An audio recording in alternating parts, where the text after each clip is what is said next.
Մադրիդյան սկզբունքների Ղարաբաղյան հակամարտության կարգավորման հիմնարար սկզբունքների փաստաթղթի ներածականը, որտեղ ներառված են Ղարաբաղյան խնդրի լուծման հեռանկարները, համաձայնեցված է։ Ռուսաստանի Դաշնության նախագահ Դմիտրի Մեդվեդևի Կրասնայա Պոլյանայի նստավայրում Ալիև Սարգսյան-Մեդվեդև այսօրվա հանդիպման ավարտին նման պայմանավորվածություն է ձեռք բերվել։ Իսկ Հայաստան-Ադրբեջան տարաձայնությունների առարկա հանդիսացող բաղադրիչների վերաբերյալ կողմերն իրենք կպատրաստեն Ղարաբաղյան հակամարտության կարգավորման փաստաթղթի շուրջ իրենց առաջարկությունները։ Բանակցությունների երկրորդ կեսին նախագահներին էին միացել 3 երկրների արտաքին գերատեսչությունների ղեկավարները։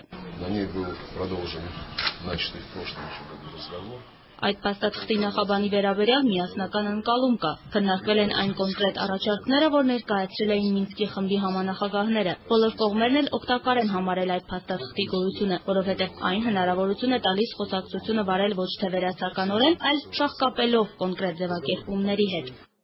Քննարկումներից հետո լրագրողներին հանդիպած Ռուսաստանի արտգործնախարար Սերգեյ Լավրովը հրաժարվել է ճշտել ենթադրյալ փաստաթղթի մանրամասները կամ էլ գոնե դրա ներածականը։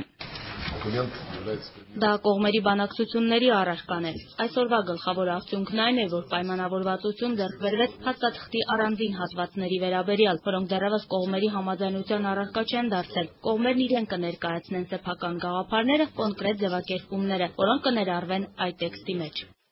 Հայաստանի, Ռուսաստանի և Ադրբեջանի նախագահների կողմից համաձայնեցված Ղարաբաղյան հարցի կարգավորման հիմնարար սկզբունքների փաստաթղթի ներածականում առկա է ազգերի ինքնորոշման իրավունքի սկզբունքը։ Փաստաթղթում նշվում է նաև հետագա բանակցություններում Լեռնային Ղարաբաղի Հանրապետության մասնակցության մասին։ Սոչիում նախատեսված է նաև Հայաստանի և Ադրբեջանի նախագահների առանձին հանդիպումը ԵԱՀԿ Մինսկի խմբի համանախագահներ Յուրի Մերզլյակովի, Բեռնար Ֆասիեի և Ռոբերտ Բրատկեի հետ։ Սոչիի հանդիպումը Հայաստանի Հանրապետության և Ադրբեջանի նախագահների միջև 2010 թվականի առաջին շփումն է և չորրորդը նման ձևաչափով Ռուսաստանի Դաշնության նախագահի մասնակցությամբ։ Գայանե Ավետիսյան, Երկիրն այսօր։